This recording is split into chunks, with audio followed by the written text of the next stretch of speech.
ازيك؟ اهم 10 معادلات في الفيزياء واللي بسببهم علم الفيزياء اكتر حاجه متماسكه في الكون. الفيزياء ككيان قوي جدا عكس باقي المعارف اللي ممكن تكون هشه، وده مش تحيز، وانا مش بقول لك كده عشان انا بتاع فيزياء. الفيزياء اجمد حاجه عرفها الانسان، ولكن هو اصلا في حاجه اسمها معادله مهمه ومعادله مش مهمه. الحقيقه لا، كل معادلات الفيزياء مهمه جدا لان كل واحده فيهم بتقول حقيقه مختلفه عن التانيه. فما فيش حاجه اسمها اهم 10 حقائق ب10 معادلات، لان كل الحقائق مهمه، كل حقيقه بتكشف لنا سر من اسرار الكون. ولكن موضوع ال10 معادلات هو متعلق بالستوري، بالقصه، وان ال10 معادلات اللي هكلمك عليهم دول ليها قصه معينه مع الانسان، يعني اثرت فيه بشكل ما او صدمته أو إنها ساعدتنا في فهم حقائق تانية، فده بيدي أولوية لمعادلة عن التانية. يعني مفيش حاجة اسمها أهم 10 معادلات، كل معادلات الفيزياء مهمة. ولكن ال10 معادلات اللي هكلمك عنهم دول ليهم تأثير قوي على الإنسان، لأن زي ما قلت لك معظمها ساعده ومعظمها صدمه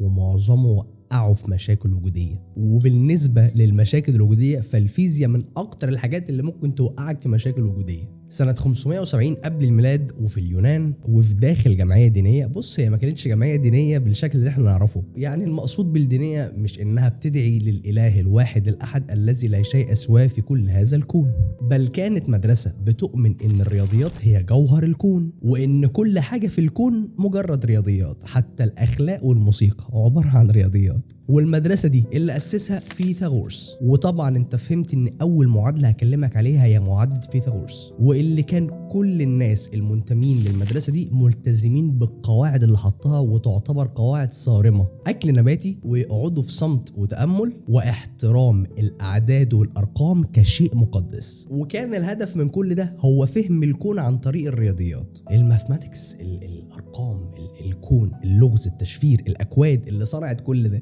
شوية المحششين بقى دول خرج منهم شوية المحششين بقى دول بالمدرسة بتاعتهم دي بتخرج لنا واحدة من أهم المعادلات في الفيزياء. أنت لو سمعت عن نظرية فيثاغورس دي قبل كده، واللي أكيد ممكن تكون سمعتها مرة واحدة في حياتك أو سمعت الاسم بس. نظرية فيثاغورس بتقول إننا نقدر نحسب أي ضلع في المثلث القائم بمعرفة أي ضلعين تاني. يعني لو معانا ضلعين في مثلث قائم نقدر نحسب الثالث من خلال قاعدة صغيرة بسيطة جميلة هو حطها، واللي بتنص على إن المربع الناشئ عن طول الوتر بيساوي مجموع مربعي ضلعي القائم. ما فكك بقى من الكلام ده خالص، أنا زي ما قلت لك معانا ضلعين نعرف نحسب طب ايه اللي خلى المعادله دي واحده من اهم المعادلات في الفيزياء؟ دي معادله بسيطه في الهندسه زي اي معادله، وكمان حاطينها رقم واحد. هو احنا حاطينها رقم واحد عشان التسلسل الزمني بس، مش اكتر يعني، لكن هي تعتبر واحده من اهم المعادلات في الفيزياء، خصوصا ان وظيفتها او عملها لا يقتصر على المثلث القائم بس. نظريه فيثاغورس ساعدتنا اننا نجمع او نطرح المتجهات، وكانت تعتبر حجر الاساس الاول لعلم حساب المثلثات، اللي بسببه بنقدر نحسب اي حاجه ليها علاقه بالزوايا دلوقتي، سواء في الفيزياء الكلاسيكيه اللي هتيجي من بعد فيثاغورس لمده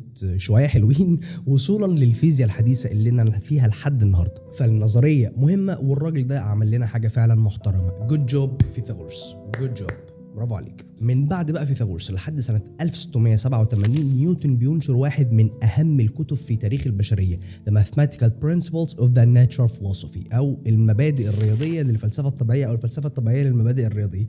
The Mathematical Principles، المبادئ الرياضية للفلسفة الطبيعية. المهم كل القوانين اللي حطها نيوتن في الكتاب ده بصراحة مهمة، ولكن أنا عايز معادلة واحدة أو قانون واحد، واللي يعتبر واحد من أهم المعادلات في التاريخ: قانون الجذب العام. نيوتن عكس ما هو متوقع مش هو مكتشف الجاذبية، لأن الإنسان الأول منذ بداية الخليقة أي حد عارف إنه لو ساب التفاحة هتقع. الجاذبية كانت منطقية جدا وكله بيشوفها كل يوم. غير كمان الإنسان الأول، فلاسفة كتير وعلماء كتير اتكلموا عن الجاذبية، ولكن الميزة في نيوتن واللي خلت اسمه يرتبط بالجاذبية ارتباط كامل، هو أول من قنن الجاذبية، أول من حط قوانين الجاذبية، أول من شرح الجاذبية بشيء من التفصيل. والقانون شرح الجاذبية بصراحة بشكل كويس، واللي وضح لنا إن أي جسمين في الكون، أي جسمين بينشأ بينهم قوة تجاذب أو قوة جاذبية، وقوة الجاذبية دي بتعتمد بس على حاجتين، وهو تقل الأجسام أو كتل الأجسام دي قد إيه، والمسافة أو البعد بينهم قد إيه. يعني كل ما الأجسام كانت أتقل كل ما الجاذبية كانت أشد أو أكتر، وكل ما الأجسام كانت أقرب كل ما برضو الجاذبية كانت أعلى.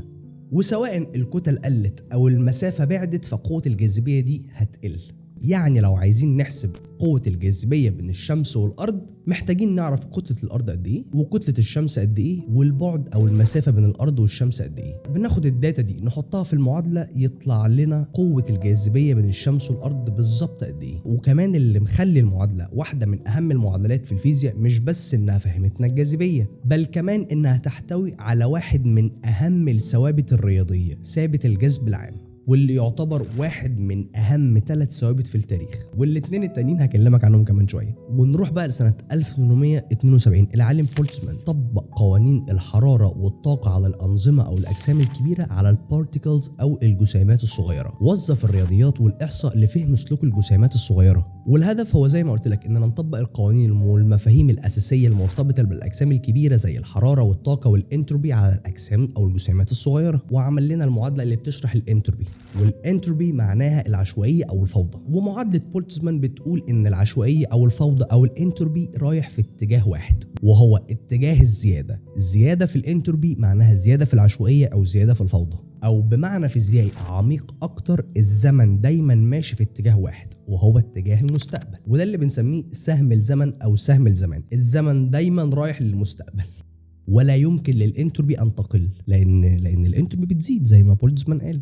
هنكدب الراجل يعني فنجان القهوه اللي حضرتك بتشربه بيبرد لان الانتروبي زادت. ومستحيل ابدا تحت اي ظروف فيزيائيه معينه في الكون بتاعنا ان فنجان القهوه ده يسخن لوحده بدون التعرض للحراره. يعني كوبايه القهوه وهي جنبك بتبرد ما بتسخنش، صح؟ ونروح بعد كده لسنه 1865. جيمس كلارك ماكسويل بعد ما طور واحد من اهم الفروع في الرياضيات وهو الفيكتور كالكولس، عمل لنا 4 معادلات بتشرح كل حاجه في النظريه الكهرومغناطيسيه. واول قانون هو جاوس لو او قانون جاوس. وقانون جاوس بيقول ان الشحنات الكهربيه بتعمل مجال كهربي. يعني لو في شحنه كهربيه سواء كانت موجبه او سالبه فهي بتعمل حوالين منها مجال كهربي. وتاني معادله هي برضو قانون جاوس ولكن المغناطيسيه، واللي بتقول ان مفيش مغناطيس بيجي منفرد. يعني مفيش قطب شمالي لوحده او قطب جنوبي لوحده، لا، دايما المغناطيس بيكون مكون من قطبين، قطب شمالي وقطب جنوبي. واتجاه الماجنتيك فيلد او المجال المغناطيسي بيكون من القطب الشمالي الى القطب الجنوبي.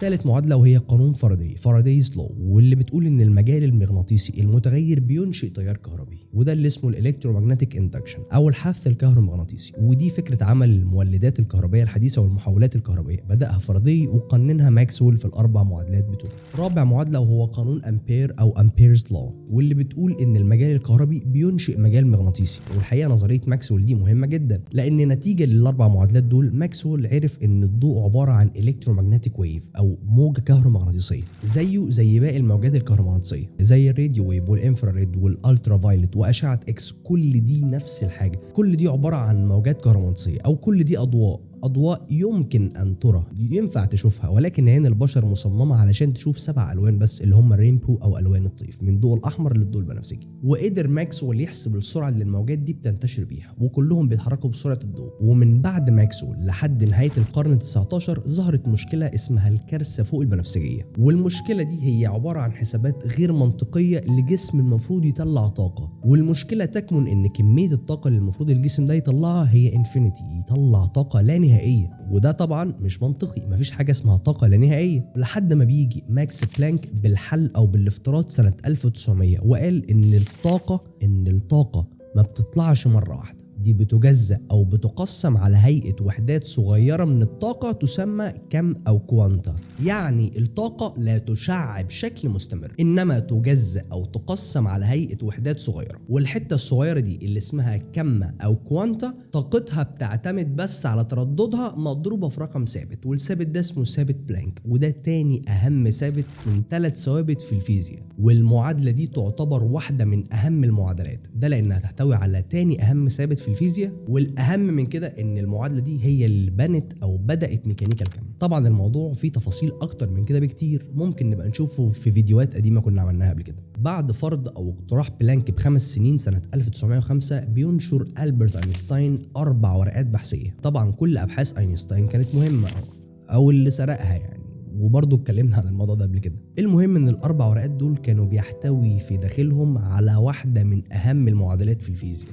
وهي العلاقه اللي ربطت بين الماده والطاقه، واللي فهمتنا ان الطاقه والماده هما الاتنين حاجه واحده، واللي حسبت لنا كميه الطاقه اللي ممكن تخرج من الماده، واللي فهمتنا ان الطاقه هي صور تحول للماده. وكمان المعادله فهمتنا ان اي حاجه ليها طاقه لازم يكون ليها كتله. وبما ان بلانك كان فارض ان الطاقه عباره عن وحدات صغيره من الطاقه، وطالما هي طاقه اذا هي كتله، وباستخدام معادله اينشتاين قدرنا نحسب كتله الكم دي قد ايه، وعرفنا ان الضوء مكون من وحدات صغيره جدا سميناها الفوتون. هو الضوء ليه كتله؟ ما هو الضوء ليه طاقه، إذا ليه كتلة. وإن كل الأضواء المرئية والغير مرئية مختلفة في التردد زي ما قلت لك، وبالتالي مختلفة في الطاقة، وبالتالي مختلفة في الكتلة. وكمان المعادلة دي هي أساس عمل القنبلة النووية في حاجة زي الانشطار النووي، إن كمية الطاقة المفقودة في البروتونز بتتحول لطاقة مهولة، وده هنتكلم عنه بالتفصيل بعدين.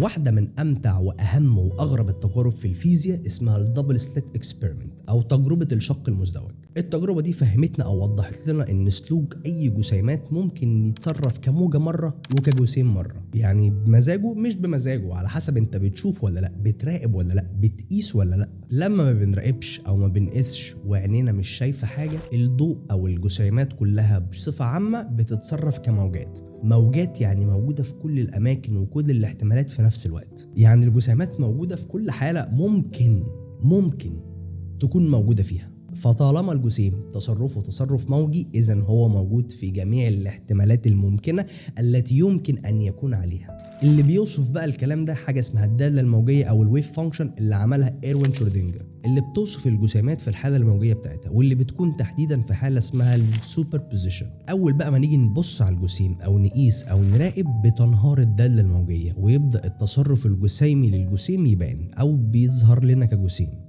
ما بيحصلش حاجه اسمها الانترفيرنس باترن، ما بيتداخلش. يعني واحده من خواص الموجات انها بتتداخل، فلما بنلاقي نمط التداخل ده او الانترفيرنس باترن ده ظهر في التجربه، بنعرف ان السلوك هنا سلوك موجي. اول بقى ما بنيجي نراقب او نقيس، بنلاقي الانترفيرنس باترن ده اختفى تماما، وظهر الجسيم في حاله واحده بس. يعني من الاخر الجسيمات في الكون عارفه اننا بنراقبها. وقتها الكلام ده ما كانش منطقي، ومش وقتها، لحد دلوقتي الكلام ده مش منطقي، ولكن كل التجارب وقتها والتجارب الحديثه بتثبت صحه الكلام ده حتى لو انها مش منطقيه. وهنا كانت بدايه فكره ان الحقائق الفيزيائيه او الحقائق العلميه مش شرط ابدا انها تكون متفقه مع المنطق البشري. يعني تجربه فرديه يا صاحبي ما ينفعش نقيس حقائق الكون كله على تجربه فرديه عشتها انا وانت.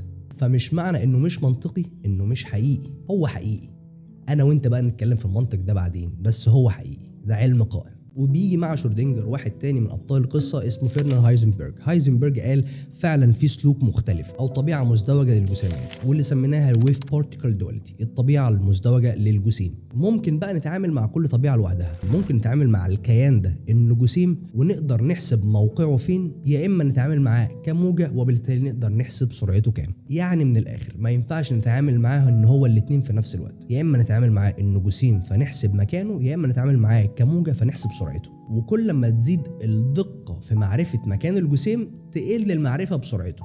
يعني من الاخر عامله زي الميزان، هنتعامل معاه انه جسيم طبيعته الموجيه هتنهار، هنتعامل معاه انه موجه طبيعته الجسيميه هتنهار. وده اللي اسمه الانسرتينتي برنسبل او مبدا عدم اليقين او مبدا الشك لهايزنبرج، اللي قال لنا هنفصل بقى. انت براحتك، هتتعامل معاه انه جسيم طبق قوانين الجسيمات، هنتعامل كموجه طبق قوانين الموجات، هتدخلهم الاثنين في بعض هتقع في مشاكل. وبيجي بعد هايزنبرج بسنة، وتحديدا سنة 1928، شاب عنده 26 سنة اسمه بول ديراك بيحاول يربط بين السبيشال ريلاتيفيتي، بين النسبية الخاصة بتاع اينشتاين، وبين الكوانتم ميكانكس أو بين ميكانيكا الكم. كان عاوز يعمل معادلة بتوصف سلوك الجسيمات، ولكن حاطط في الحسابات بتاعته السبيس تايم أو الزمكان. يعني عايز يكتب معادلة بتجمع بين ميكانيكا الكم والنسبية الخاصة.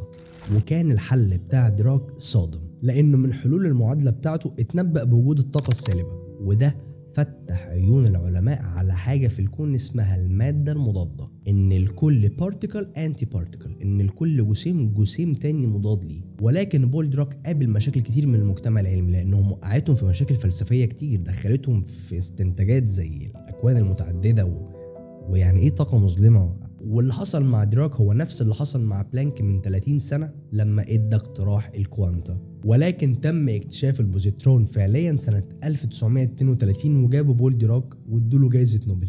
التاريخ عمال يعيد نفسه. على الرغم من اللي قلت لك عليهم دول، يعتبر فعلا من اهم المعادلات في الفيزياء، الا ان لسه في مواضيع في الفيزياء ما زال البحث شغال فيها، واللي ممكن تحتوي على معادلات اهم كمان من اللي قلناها. يعني ممكن نوصل لمعادله بتوصف الكون لحظه البيج بانج او ما قبل البيج بانج، او معادله تشرح بالظبط اصغر وحده بناء للماده زي النظريات القائمه دلوقتي السترينج ثيوري مثلا، او معادلات تفهمنا ايه هي الدارك انرجي او الطاقه المظلمه اللي بتخلي سرعه توسع الكون مجنونه. ولكن الاهم من اهم المعادلات ان الفيزياء دايما ممتعه، اوقات بتبقى صعبه واوقات بتبقى صادمه، ولكن كلنا متفقين انها فعلا ممتعه، لانها اداتنا الوحيده علشان نفهم احنا هنا بنعمل ايه.